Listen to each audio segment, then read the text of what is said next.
여러분 반갑습니다. 자, 2주차입니다. 이제 공인중개사법에 대해서 지난주에 간략하게 오리엔테이션이 있었습니다. 혹시 빠지셨을까봐 지난 시간 했던 거 복습하면서 그렇게 돌아가도록 하겠습니다. 자, 여러분들 교재로는 17페이지부터가 출발이죠. 17페이지 잠깐 펴보시죠. 지난주에 들으신 분들은 복습입니다. 만약에 빠지셨다면 이런 것들을 강조했구나 이렇게 한번 되새겨보는 시간입니다. 교재 17페이지. 자, 우리 중개사법에 제1조가 나타나 있고, 이 1조는 그런대로 중요하다 그랬죠. 또 중요성을 떠나서 명색이 중개사법을 배웠는데 1조를 모르고 있다. 그거 조금 모양이 안 맞죠. 2조부터 한다 이런 것도 그죠. 그래서 1조 체크하셔야 됩니다. 오지선다형을 준비하기 때문에 항상 5가지로 관리합시다 이렇게 전달했었습니다.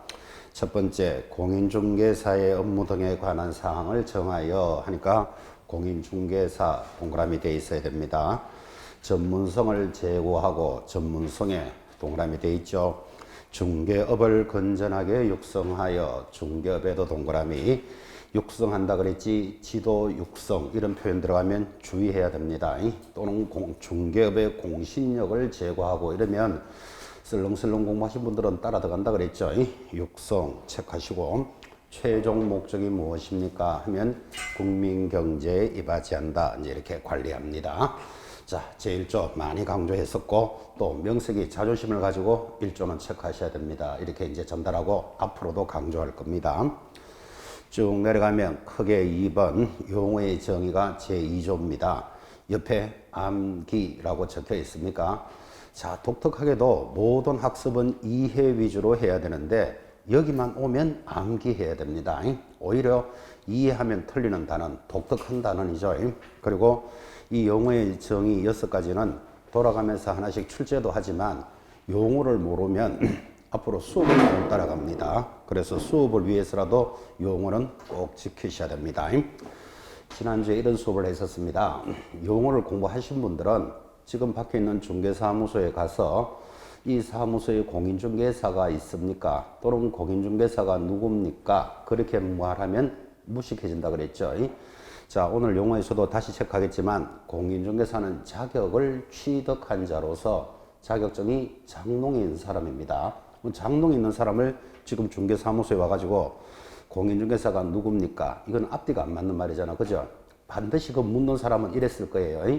자격증을 가지고 지금 중개업을 하는 사람이 누굽니까? 이거를 묻고 싶었겠지. 그죠? 그래서 용어를 공부하시면 이해하면 안 되고 절대로 암기하셔야 됩니다. 암기해놓고 이제 그것에 대해서 이제 앞으로 수업을 하면서 살을 붙여 나갑니다. 자, 그래서 한 장 넘기시면 중개라는 정의부터 출발했고 하단에 법 제2조 용어의 정의 1번 들어옵니다. 중요한 단원에서 그래도 제일 첫 번째 걸었는 게 제일 중요합니다. 이렇게 예고도 많이 했고, 중개라는 것은 제3조에 따른 중개 대상물에 대하여 거래 당사자 간의 매매, 교환, 임대차, 그 밖의 권리의 득실 변경에 관한 행위를 알선하는 것 이렇게 정의를 내렸고, 이 정의는 중요하기 때문에 앞으로 그림으로 기억을 하고 이 그림은 수백 번을 만날 겁니다. 자, 중개가 무엇입니까? 하니까 중개 대상물에 대하여 주로 집이니까 부동산일 겁니다. 이걸 가지고 있는 사람을 매도인이라 부릅니다. 파는 사람, 사는 사람이 있겠죠. 을 매수인이라고 부릅니다. 그래서 이 물건에 대해서 갑과 을 사이에 두 사람이 이 물건을 매매도 하고 교환도 하고 임대도 하는데 그 밖의 권리라는 것도 있습니다. 그 밖의 권리의 득실이 변경합니다. 어떻게? 사는 사람이 돈을 지급하면 이 사람의 소유권이 이렇게 넘어오는 게 매매죠.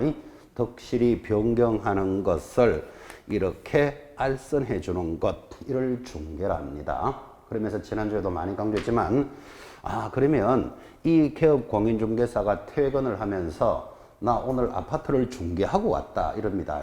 그러면 여러분들은 무슨 말인지 대충 느낌이 오죠. 아파트를 소개했는 것 같다. 그죠? 그리고 수수료도 나오겠지. 그렇게 생각할 때 중개하고 왔다 할 때 중개라는 것은 저 아파트라는 물건을 포장을 해가지고 사는 집까지 전달해 주는 게 중개가 아닙니다. 물건을 전달해 주는 게 아니고 뭐라 그랬죠? 권리의 덕실을 변경합니다. 덕 하는 말은 얻는다. 그럼 반대말이 실, 잃는다죠. 그래서 대금을 납부하니까 이 아파트의 소유권이 이렇게 넘어옴으로써 덕실이 변경되는 것을 알선해주고 수수료를 받는 게 중개지, 물건을 직접 배달하지 않습니다.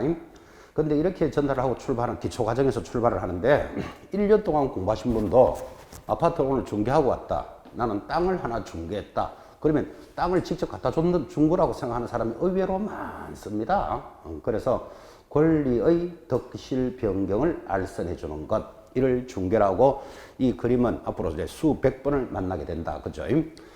이제 앞으로 여러분들이 민법 등 수업을 이렇게 진행해 가면서 지금은 매매, 교환, 임대차 그 밖의 권리여 이렇게 나가는데, 민법에서 매매, 교환, 임대차를 채권이라 부릅니다. 그래서 채권적 행위, 이제 이런 말들을 배우게 되고 그때 살을 붙이는데, 채권적 행위와 그 밖의 권리니까 채권 말고 뭐가 또 있다 이 말이잖아. 그 밖에, 그죠? 그래서 우리는 그것을 물권적 행위 하면서 이제 살을 붙여가는 거예요. 그래서 채권, 물권 이런 말도 이제 공부를 하게 될 겁니다. 자, 지금 있는 그대로 용어를 익히는데 의미를 가집니다.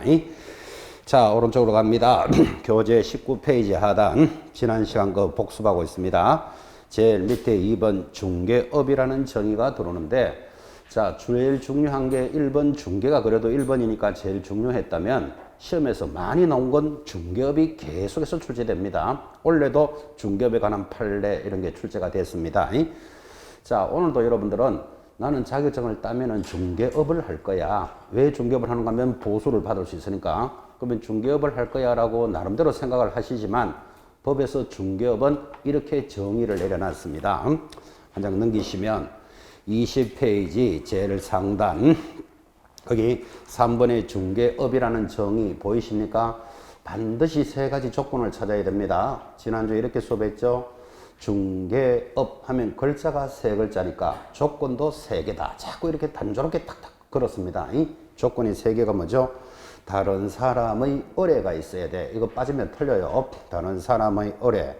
일정한 보수를 반드시 받아야 돼. 보수를 받고 중개를 업으로 행하는 것. 이래서 세 가지 조건을 제시하는데, 수시로 시험에서 이걸 하나 뺍니다. 어떻게 빼는가 하면 중개업이란 다른 사람의 의뢰에 의해서 중개를 업으로 하는 것. 이렇게 출제하고 틀린 걸 찾아라. 이렇게 묻는다니까요. 뭐가 빠졌죠? 보수가 빠졌죠. 지금 이 수업을 막 듣고 여러분이 들으면 단조롭게 보이지만 시험지에서 흘러갈 때는 장난 아닙니다. 슬렁슬렁 공부하면 그 말이 정확하게 보인다고. 그래서 이걸 주의하셔야 된다고요. 자, 암기라는 말은 있는 거를 빼도 틀리지만 쓸데없는 걸 갖다 넣어도 틀립니다. 예를 들어서 중개업이란 중개사무소를 갖추고 이렇게 들어가면 그런 중개사무소라는 조건이 있다 없다? 없잖아요. 세 가지에. 근데 대충 공부하신 분은 지금 밖에서 중개업을 하는 사람들은 사무소 다 갖추고 있는 걸 알고 있다니까. 그러니까 그 지분이 맞다고 느껴진다니까요. 맞다고 느껴지는 순간 다시 한 번 더 공부한다 이렇게 하고 하셔야 됩니다. 그 용어는 글자 그대로 암기할 것. 그러니까 빠뜨려도 틀리지만 쓸데없는 걸 갖다 걸어도 틀립니다. 그래서 이 단어는 아주 독특한 단어입니다. 이렇게 이제 첫 시간에 세게 강조했습니다. 여러분들은 입문과정부터 출발했으니까 합격 과정에서 제일 가깝습니다. 합격에. 왜 그럼 지금 이런 내용들을 다시 이제 1페이지부터 수업하면 한 번 더 듣게 되겠죠. 3월달 되면 또 한 번 더 듣겠죠. 5월달 되면 이렇게 두 달 단위로 순환 학습이 진행되기 때문에 이렇게 들었던 내용을 계속 강조해 가면서 이렇게 받게 되니까 제일 많이 듣게 되잖아. 그죠? 1월달쯤 되면요. 보편적인 사람들이 이제 해도 바뀌었으니까 나도 원래 뭔가를 하나 해봐야지 하고 중개사 등록하는 사람 많습니다. 그러면 그 사람들은 이제 책 처음 탁 펴잖아. 그죠? 근데 여러분들은 벌써 한번 들었던 내용을 다시 짚잖아. 지금 이게. 그죠? 그러니까 누가 차이가 날 것이라는 이해가 되죠.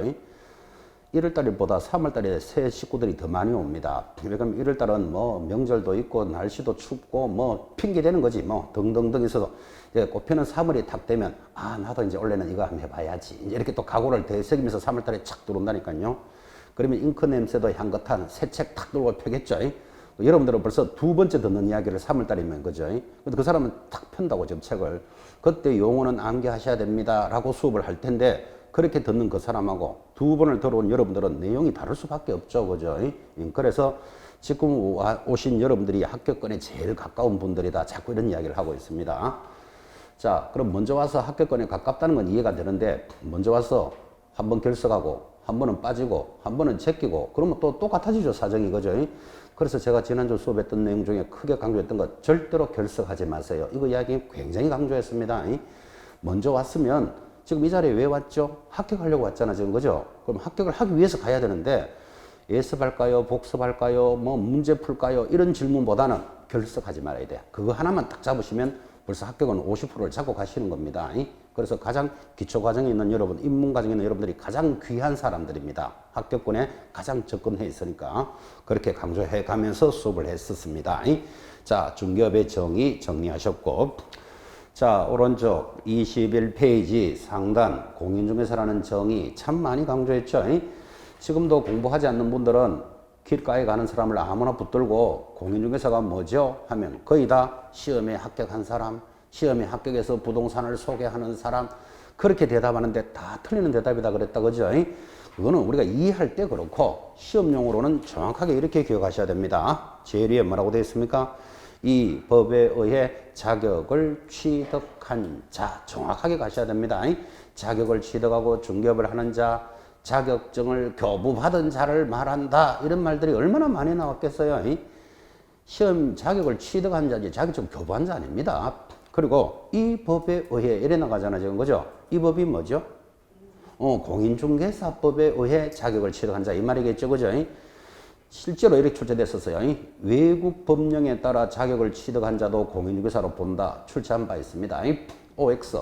X지. 정의를 이 법에 의해 탁 잡아놨는데 외국에서 자격증을 땄다고 그걸 공인사로 봐주지 않습니다. 이런 개념들 중요합니다. 그러니까 지금 여러분들은 이게 중요하다 안 중요하다를 아직까지 크게 감각이 안 오니까 뭐를 알아야 되는가 하면 글자 그대로 암기해야 되는구나. 이 느낌을 가지고 계셔야 돼. 지금부터. 그죠? 내려갑니다. 4번 개업 공인중개사라는 정의가 있습니다. 말이 길죠? 그래서 우리는 어떻게 약속합니까? 개공사 이렇게 부를 겁니다. 자, 개공사가 누굽니까 하면 이 법에 의해 개설 등록한 자를 말한다. 오늘 등록이라는 단어 한 100번 들을 겁니다. 지금부터. 자, 그러면 옛날에는 영업을 하려면 허가를 받아야 돼. 그럼 허가 받지 않은 자를 무허가업자 그랬겠지. 지금은 허가 받는 게 아니고 영업을 하려면 뭐 한다? 등록을 하게 됩니다. 그러면 등록을 안 하고 영업하는 자를 뭐라고 부르겠죠? 무등록업자 이렇게 부르겠지. 그래서 중개사법에서 가장 세게 제재를 받는 자가 무등록업자입니다. 그럼 여러분 입장에서는 무허가업자다 이렇게 기억하시면 되겠지. 등록을 한 자가 중개업을 합니다. 그러면 등록한 자를 우리는 뭐라고 부른다? 개업공인중개사 이렇게 부릅니다. 자, 하단에 종류가 세 종류가 있습니다. 박스 2번에 줄거 볼까요? 1. 법인인 개공사. 옆에다가 대략 한 뭐 5% 이렇게 적어 보시기 바랍니다. 5%.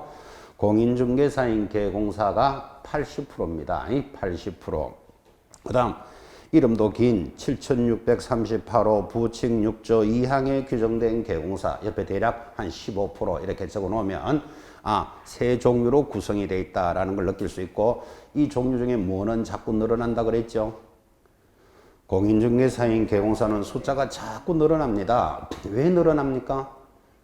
해마다 시험을 쳐서 합격한 자가 들어오잖아 지금. 그죠? 그럼 한 명이 등록하더라도 등록하겠죠. 그래서 그 숫자는 자꾸 늘어나는데 그게 늘어난다라는 말은 뭐가 줄어듭니다 하는 말하고 같은 말이에요. 뭐가 줄어들까요?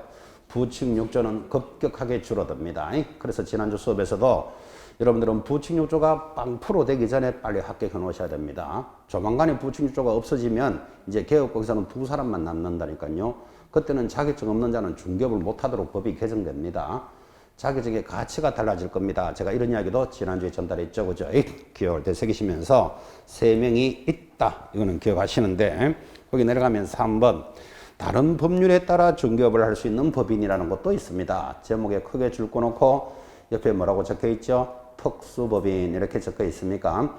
그래서 중개사법을 따르지 않고 자기들 법에 따라 중개업을 하는 자도 있습니다.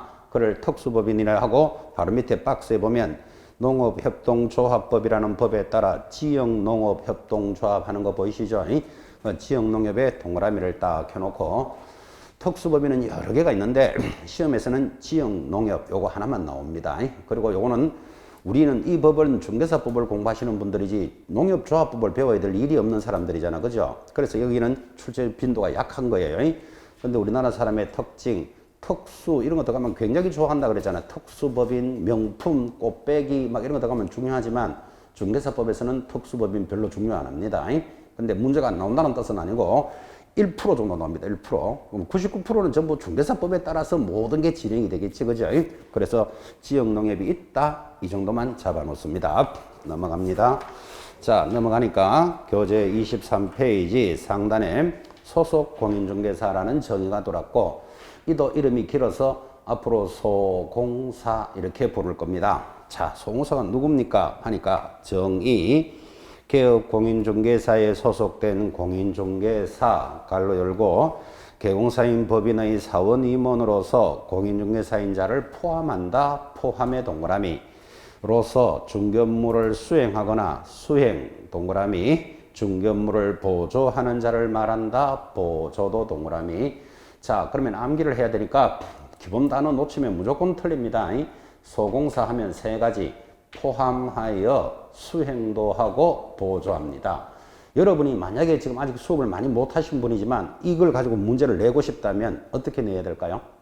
만약에 내야 된다면 당연히 이렇게 낼 수밖에 없죠. 소공사는 사원 임원을 제외하고 업무를 수행하거나 보조하는 자를 말한다 해놓고 틀린 걸 찾아라. 이렇게밖에 낼 방법이 없잖아 지금. 그죠?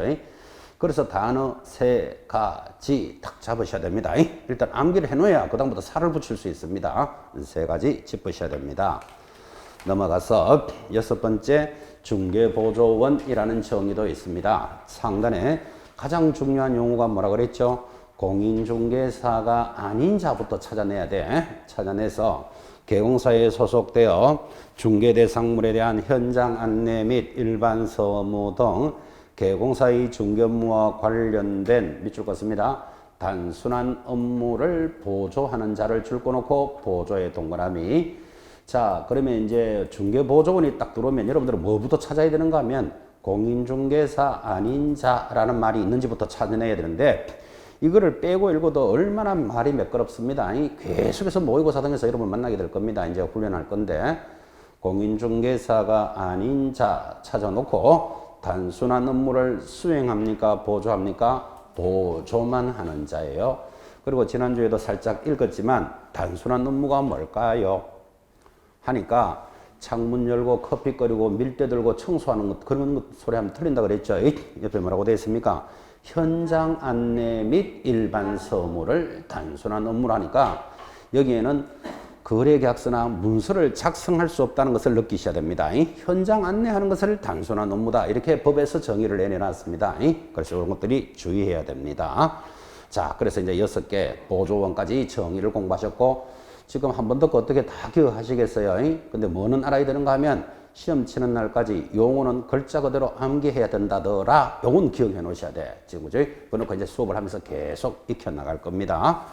한 장 넘겨셔서 26페이지.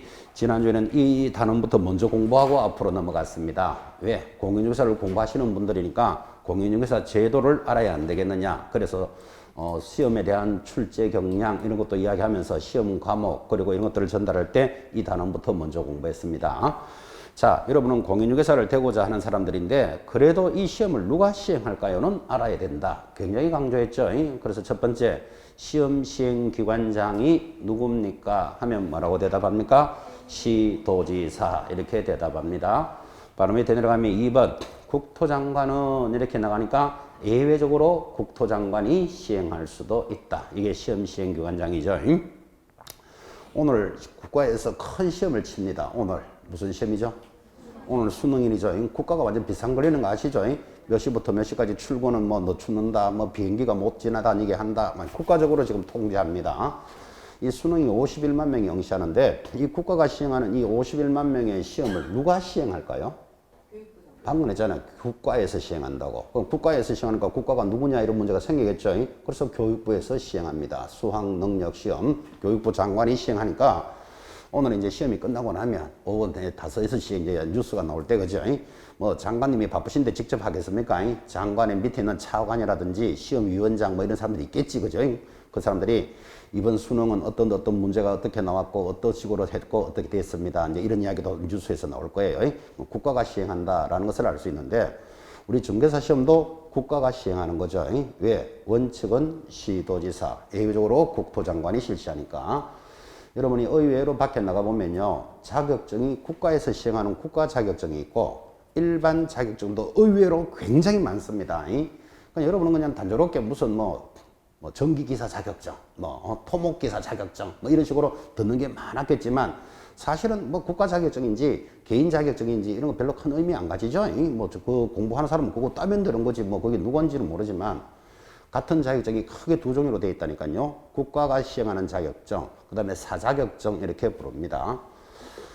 제가 잘은 모르겠는데 조리사 자격증 이런 거 있죠. 조리사, 영양사 자격증 이런 거 아마 하여튼 뭐 그런 기관에서 어떤 기관에서 할 거예요. 자격증 있는 거 아시죠? 그런 거. 있는데 국가 자격증은 아니라고 그런 것들이. 빌딩 관리사 자격증 이런 거 있어요. 밖에 나가 보시면. 근데 주택 관리사 자격증은 국가 자격증이에요. 이거는 국가에서 시행하니까 아파트 관리소장 되는 거 있잖아. 그죠? 그런 것들은 이제 국가 자격증이고 의외로 사자격증이 많습니다. 그럼 이걸 어떻게 구분할 수 있는가 하면 그 시험을 치고자 언제 몇 월 며칠 시험을 시행합니다 하고 쭉 요각이 나오고 밑에 시험 기관장이 탁 나옵니다. 사단법인 대한회계사협회 뭐 이런 게 나온다니까. 그걸 보면 누가 시행한가를 알 수 있습니다. 그래서 여러분들은 프라이드 가지셔야 됩니다. 국가가 시행하는 자격증을 준비하는 사람들입니다. 이걸 볼 수가 있죠. 그래서 원칙은 시도지사, 예외적으로 국토장관이 시행합니다. 자, 관련된 내용 지난주에 많이 강조했고 오른쪽에 가면 3번 자격증에 대여가 들어오는데 이 단순한 내용이 그래도 매년 시험에 나옵니다. 이렇게 힘들게 딴 자격증을 양도나 대여할 수는 없다. 이거 당연한 거잖아. 사실은 그죠? 자, 그러면 양도나 대여할 수 있습니까? 이런 식으로 묻지 않는다 그랬죠. 안 되는데 제재가 뭐냐? 이게 매년 시험에 나온다고. 뭐라고 되어 있습니까? 1년 징역 1,000만 원 벌금입니다. 거기다가 받았던 자격증은 당연히 취소시키고 1년에 1,000만 원. 이 단조로운 내용이 매년 시험에 나옵니다. 이거 하나 가져가셔야 돼요. 여러분 밖에 나가면 자격증을 한 달에 얼마씩 받고 빌려준다. 이런 말 들어본 적 있습니까? 네. 들어봤어요. 네 하신 분은 얼마 주고 빌린대요? 네 했으니까 들어봤다는 이야기잖아. 그 금액은 얼마래요? 100만 원 주고 빌린대요. 오, 100만 원 주고 빌린대요? 그래요. 자, 얼마 주고 빌립니다. 뭐 얼마라는 가격은 정가는 아니겠죠. 그죠? 경기가 되게 좋으면요. 지금 말하는 대로 한 100만 원까지. 부동산 경기 어려울 때는 한 50만 원 받고 빌려준다. 뭐 이런 말도 있고. 자격증만 빌려주면 얼마. 내가 자격증 걸어놓고 거기 앉아 있으면 또 얼마 주고. 뭐 이런 이야기들이 돌아다녀요. 사적으로. 자, 지금 100만 원 이런 이야기가 툭 튀어나왔는데 그러면 100만 원이면 그 한 달에 100만 원씩 받고 빌려주는 그 100만 원이 여러분이 생각하기에는 자격증을 땄다면 큰 돈입니까? 작은 돈입니까? 만약에 100만 원 주고 100만 원 받고 빌려줬다면 그 100만 원이라는 돈이 큰 돈이냐 작은 돈이냐고. 작은 돈이지. 왜 그러냐면 빌려주다가 걸리면 1년 징역 1,000만 원 벌금입니다. 지금 형벌 기억하라고 지금 하는 소리죠. 그래서 여러분들이 나중에 빌려주라는 뜻은 아니고 빌려주게 되거든. 어떻게 해야 된다? 1,000만 원 벌금 낼 준비하고 빌려주셔야 돼. 걸리면 자격증은 취소되고 1년에 1,000 이렇게 가죠. 지금 우리 선생님이 1,000만 원씩 받고 빌려주라는 갑다. 그 이야기 하는 게 아니고 그래서 형벌을 기억하시라고. 그죠? 이렇게 수업을 해야 이제 오래 남을 거예요. 아주 단조롭지만 매년 출제합니다. 자격증 양도 대여는 1년에 1,000 기억해 놓으셔야 됩니다. 자, 넘어가서 28페이지로 돌아왔습니다. 자, 이제 지난 시간까지 복습했던 내용들이 이런 내용이었다면 지금 28페이지부터가 제가 지난주에 본론입니다. 이랬습니다. 왜 본론인가 하면 지금 여러분들은 살짝 단원을 넘어왔지만 공부를 열심히 하셔서 자격증을 취득하게 되면 자격증을 취득한 목적이 뭐죠? 예? 돈 벌려고. 너무 적나라하게 대답 나왔죠? 자격증을 취득한 이유가 고상한 인격을 양성하고 싶어서 그런 말 하면 안 된다 그랬죠? 자격증을 취득한 이유는 뭐 중개업을 하려고 하는 거예요. 중개업을 왜 하는데? 돈 벌려고. 그죠? 자, 그러면 자격증이 있는 자가 중개업을 하는 절차로 접어들기 때문에 이 단어는 이제 본론입니다. 이렇게 얘기한 거예요. 여러분이 자격증을 취득하더라도 궁극적인 목표는 돈 버는 데 있으니까 돈을 벌려면 중개업을 해야 되니까 지금부터 중개업을 하는 절차로 접어듭니다. 그래서 이제 우리 단원이 오늘부터가 이제 이게 본론입니다. 제가 지난주에 살짝 예고했죠. 그래서 28페이지 제일 상단에 보니까 중개사무소 개설 등록이라는 단원이 들어왔습니까? 거기 등록에 동그라미를 딱 찍어 놓으셔야 됩니다. 그러면 중개업을 하려면 뭐 해야 되는구나? 등록을 해야 된다. 그래서 지금 등록에 동그라미를 시켰는데 이것만 가지고도 문제가 되죠. 자격증을 취득한 자가 중개업을 하려면 허가를 받아야 한다. X입니다. 허가가 아니고 뭐라고요? 등록을 해야 돼. 그래서 제목에 등록에다가 동그라미를 찍어 놓으신 거예요. 자, 등록이라는 단어는 굉장히 중요합니다. 그러니까 예전에는요, 자격증을 취득한 자가 중개업을 하려면 허가를 받고 영업을 했어요. 그래서 아까 했잖아. 허가 안 받은 자를 무허가업자라 한다. 이랬잖아, 지금. 근데 지금은 허가 받지 않습니다. 지금은 뭐 한다고 돼 있다? 등록을 한다. 이렇게 돼 있으니까 등록을 안 한 자는 그러면 무등록업자가 되겠지, 그죠? 등록이라는 개념을 딱 잡으시고, 자, 지금부터 교재에 이어지는 내용들을 지금 크게 제가 한번 적을 테니까 이걸 한번 보고 이 내용대로 지금 수업이 진행이 됩니다. 그래서 필기 많이 하지 말고 잘 들어라. 지금 이 말입니다. 자, 자격증을 취득한 자가 중개업을 하려면 등록을 한다 그랬습니다. 그러면 상식적으로 등록을 신청한다. 이렇게 가야 되겠죠.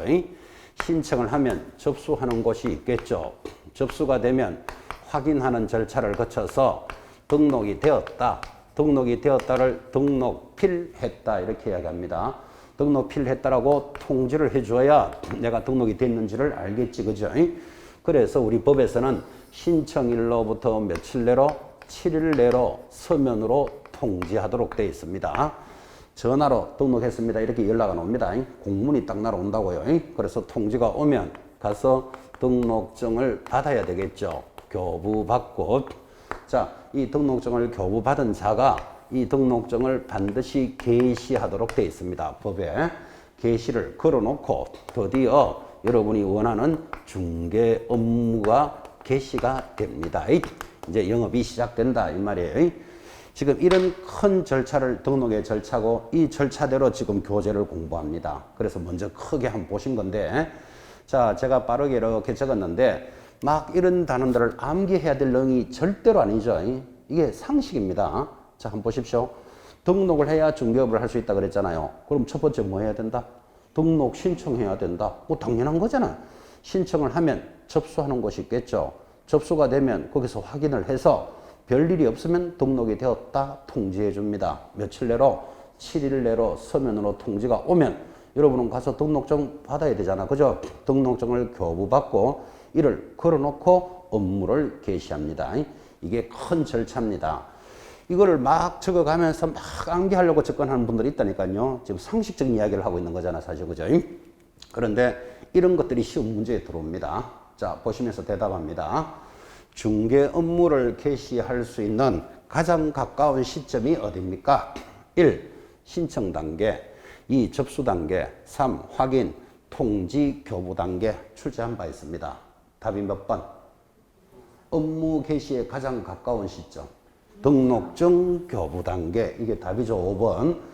그럼 그런 문제를 왜 묻는가 하면 등록 신청해놓고 뻐적뻐적 일하고 있으면 안 된다. 지금 그거 묻는 거예요.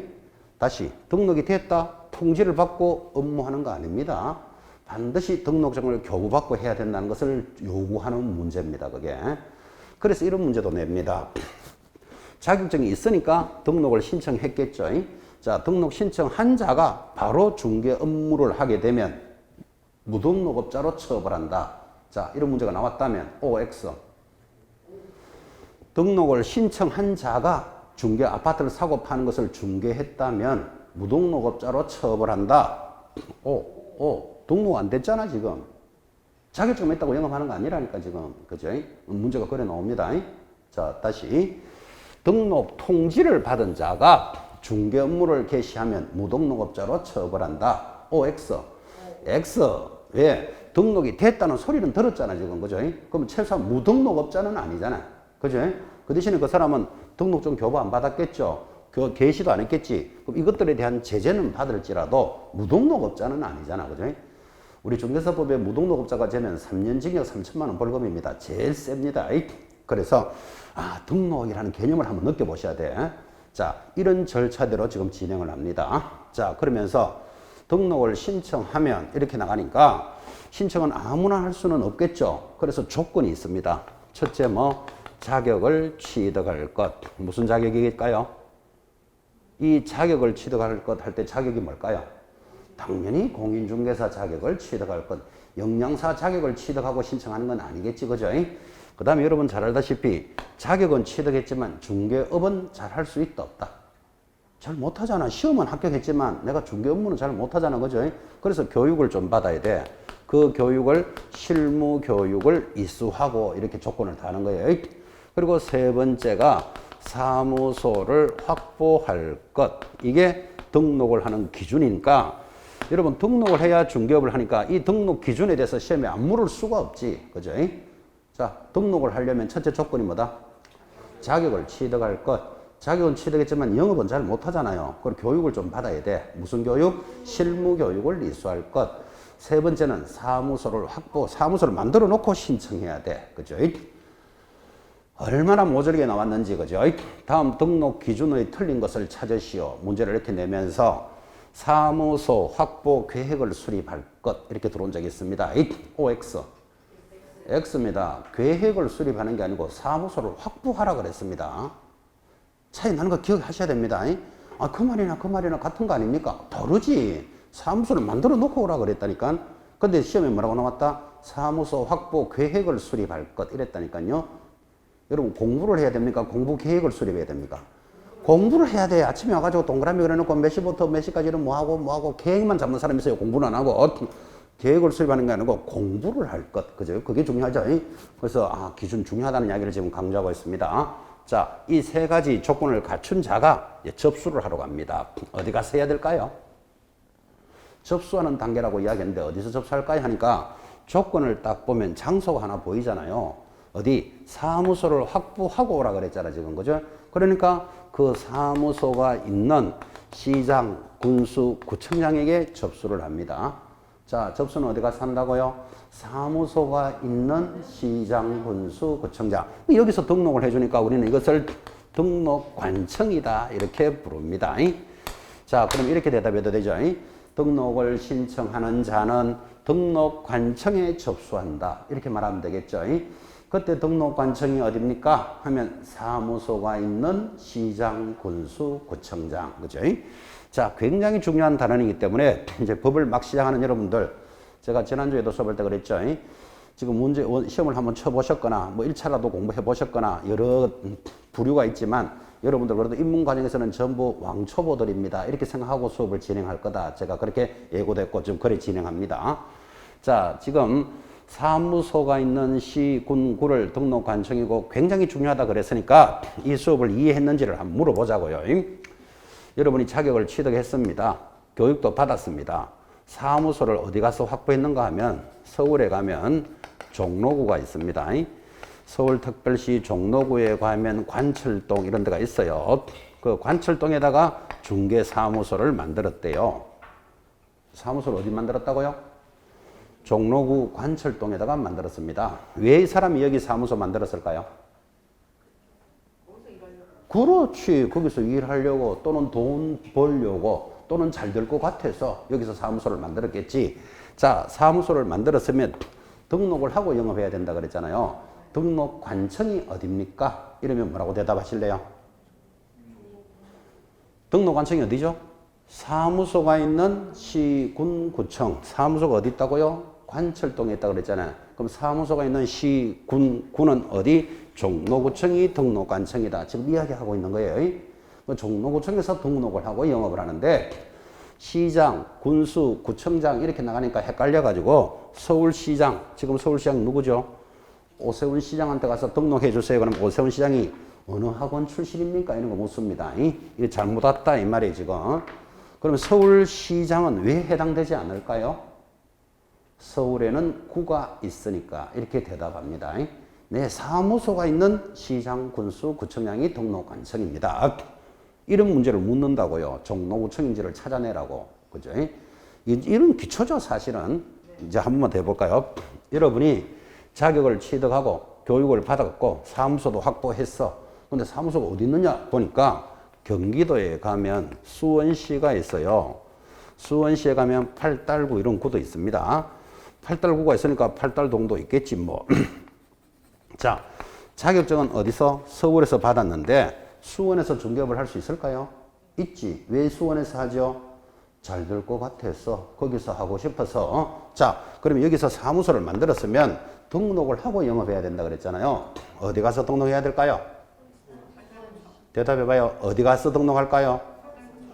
사무소가 있는 시장, 군수, 구청장, 팔달구청이 등록관청이다. 지금 이야기했는 거예요.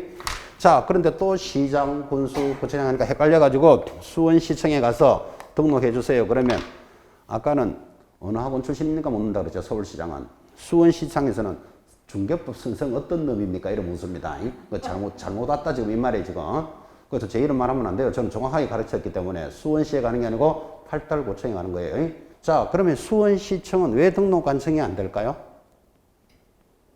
그렇지. 그렇게 정답이 수원에는 구가 있으니까 이렇게 대답하는 거예요.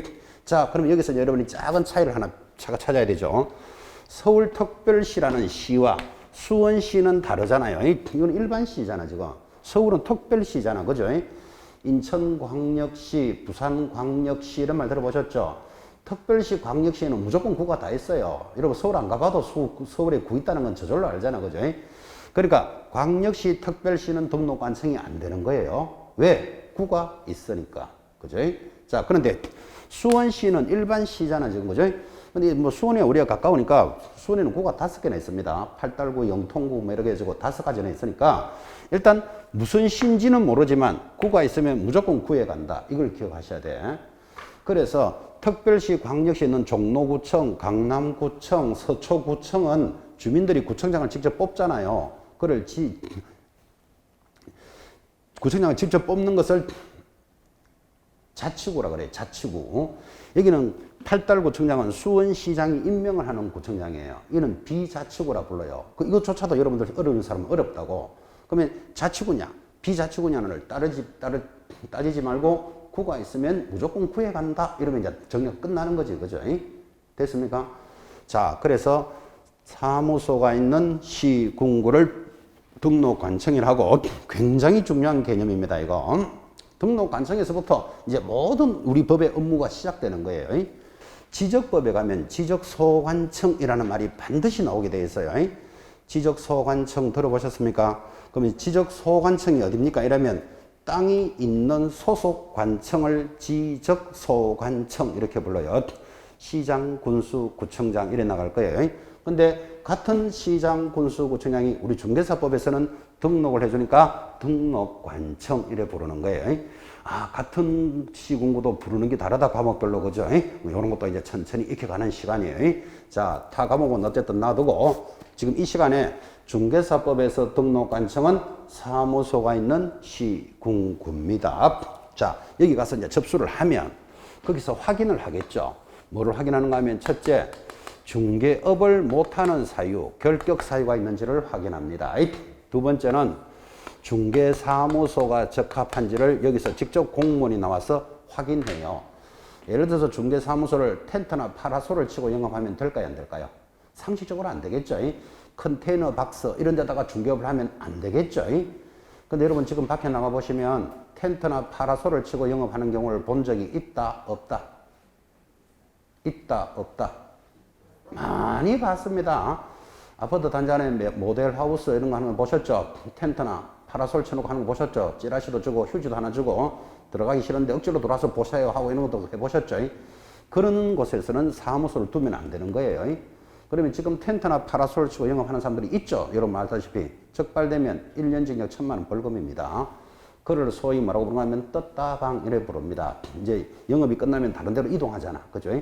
그 떴다방은 우리가 하는 소리고 정확하게는 이동식 중개업이에요. 그 적발되면 1년 징역 1,000만 원 벌금인데 아니 그래도 많이 하던데요. 하지. 적발되면 그렇다니까요. 그래서 우리 중개사법 이 과목은 타 과목하고 다르게 문 이렇게 공부해보면 다 하던데 다 하던데 자꾸 이렇게 생각하면 이제 적발되면 처벌받는다니까요. 적발이 안 됐으니까 그냥 지나갈 뿐이지. 그죠? 그래서 이동식 중개업을 하는지 사무소를 확인하고 등록이 되었다고 통지를 해줍니다. 자, 며칠만 해준다고요? 7일 만에 서면으로 통지해 줍니다. 지금 제가 이 수업을 오랫동안 했으니까 우리 졸업생들이 자격증을 받아서 등록하고 영업하는 사람들이 많겠죠. 그래서 제가 물어봤어요. 법에서는 7일 내로 등록을 해주도록 돼 있는데 실제 해보니까 며칠 만에 해줍니까? 제가 이렇게 물어보니까 3, 4일이면 등록이 된대요. 뭐 여러분 참고를 하시고 또 3, 4일이니까 법대로 7일 내로 해주는 거잖아 지금 그죠? 등록이 되면 가서 등록증을 받아야 돼. 옛날 같으면 영업 허가증을 받아야 된다 이 말이에요. 근데 등록증을 받기 전에 이게 또 중요해요. 보정을 설정하도록 되어 있습니다. 보정이 뭔가 하면 자 여러분 보다시피 등록증을 받으면 이제 중개 업무가 시작되잖아요. 중개 업무를 하다가 고객에게 손해를 입히는 수가 있다 없다? 고객에게 손해 입히는 수가 많겠죠. 지하철하고 30분 거리에 있는 아파트를 팔고자 하는 욕심이 앞서서 지하철하고 3분 거리에 있음 이렇게 영업하는 사람도 있을 수 있잖아요. 여러분 지하철하고 30분 거리에 있는 것하고 3분 거리에 있는 건 아파트 가격이 1억이 차이 나도 1억이 차이 나는 거예요. 근데 야야야 이거 3분 만에 그 아파트 가격 지하철 옆에다 하고 속여서 그 거래하는 거겠지 그죠? 그러다 보면 고객이 손해를 입을 수 있잖아 그죠? 그럼 고객이 손해를 입을 수 있으니까 영업을 하기 전에 보정을 설정해 놔야 돼. 손해가 발생하면 얼마를 책임지겠다. 이걸 적어 놓고 영업을 하도록 되어 있습니다. 오늘 잘하면 여기까지 갈 겁니다.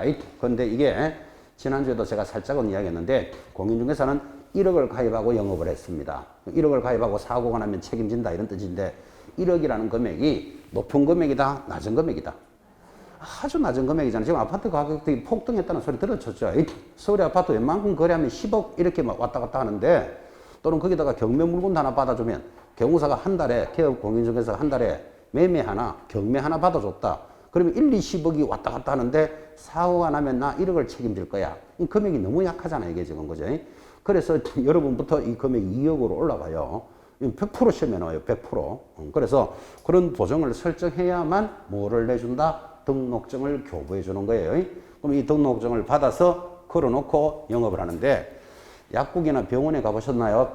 약사 자격증, 의사 면허증 걸어놨는 거 보셨습니까? 그렇게 그것도 걸어놓고 영업하듯이 우리도 반드시 등록증을 걸어놓고 영업을 하게 되어 있습니다.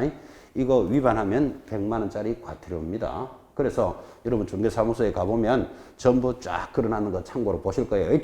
자랑하려고 거는 게 아니고 법에서 하라는 대로 지금 하고 있는 거예요. 위반하면 100만 원 과태료 나옵니다. 자, 그래서 이제 등록증을 걸어놓고 개시하고 드디어 업무를 개시합니다. 자, 아까 크게 적었던 것은 큰 절차. 지금부터는 이제 작은 절차. 자, 큰 절차 다시 한번 합시다. 앞으로 누구라도 중개 업무를 하려면 제일 먼저 뭐 해야 됩니까? 등록 신청해야 된다. 상식이잖아, 상식. 신청을 하면 접수하는 곳이 있겠지. 접수가 되면 확인하는 절차를 거쳐서 등록이 되었다 통지를 해줍니다.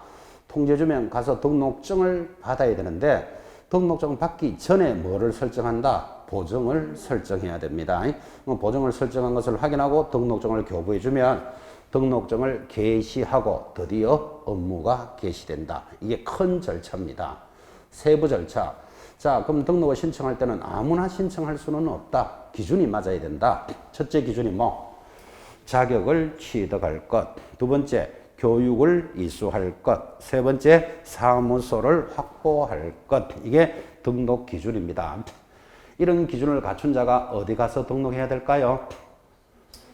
사무소가 있는 시장, 군수, 구청장, 다른 말로 등록관청에 접수를 시킵니다. 접수를 시키면 거기서 공무원이 나와서 확인합니다. 뭐를 확인할까요?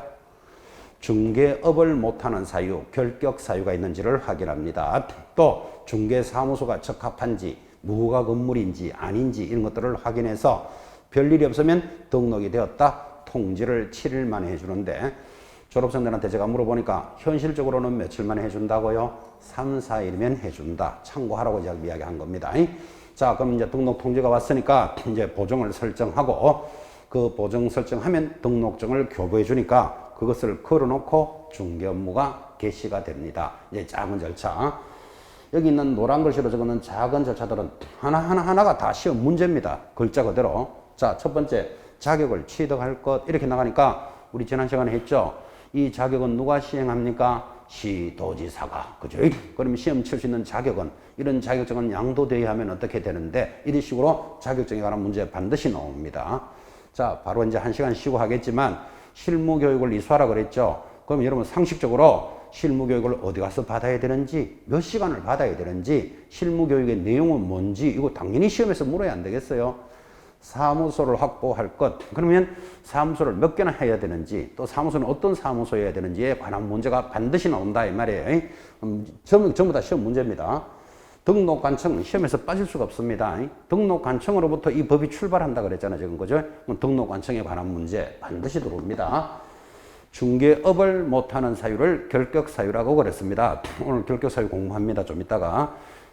아무리 시험에 합격했지만 하늘 쳐다보고 1시간씩 웃는 사람이 있습니다. 특히 황사 보는 날 입 벌리고 잘 웃습니다. 1시간씩 웃는 사람을 피한정후견인 이래 부릅니다. 입 벌리고 하루 종일 웃는 사람도 있습니다. 그걸 우리는 피성년후견인. 그러니까 자격은 취득했지만 맛이 갖는 사람이죠. 그런 사람들은 중개업을 할 수 있다 없다? 못하겠지. 그래서 그런 거 있는지를 확인한다 이 말이에요. 결격사유인지 미성년자인지 이런 걸 확인한다니까요. 확인을 하고 그 다음에 사무소가 적합한지를 확인해서 등록을 통지해 준다. 이제 이렇게 출발하는데, 자 여기서 이제 문제 한번 내봅시다. 이제 공부를 여러분 어떻게 따라가야 되느냐를 익히는 겁니다. 등록을 신청하는 자는 하면 여기 눈을 딱 맞추셔야 되지. 신청하는 자는 업무 보정을 설정하고 신청하여야 한다. OX. X인 줄 아시겠습니까? 업무 보정은 등록 신청할 때 하는 게 아니고 등록이 통지되면 업무 보정을 설정합니다. 지금 이제 어떻게 움직이는지를 한번 보라 이 말이에요. 하나 더. 다 출제했던 문제들입니다. 제가 지금 묻는 거는 등록을 신청하는 자는 본인이 결격 사유가 아님을 증명해야 한다. OX. X. 결격 사유는 관청에서 확인하지 내가 결격 사유가 아니려 할 것을 제출할 필요는 없죠. 예전에는 결격 사유가 아니요 하고 제출하는 것을 신원증명서, 혹시 여러분 이런 말 들어보셨나요? 그 어떤 신원증명서를 제출해야 된다라던 시절도 있었어요. 지금은 이제 그런 거 다 없어졌어요. 그러니까 기준을 정확하게 보라 이 말이에요 지금 그죠? 그리고 업무 보정도 아니 어차피 가입해야 되는데 등록 신청할 때 보정 설정하면, 즉 보정을 가입하면 왜 틀립니까? 여러분 알다시피 보정 가입을 하면 등록이 될지 안 될지도 모르는데 네 보정부터 가입하라 그렇게 못 한다니까요. 그래서 등록 통지가 되면 보정을 설정하는 거예요. 그래서 어디서 움직이는지를 의식을 해보라고 지금 몇 개를 물었습니다. 이제 이 절차를 가지고 이제 2교시부터 쫙 진행됩니다. 큰 절차 이렇게 의식해 놓으시기 바랍니다. 자, 10분 쉬었다가 28페이지부터 다시 볼 겁니다. 10분 쉬었다 갑시다.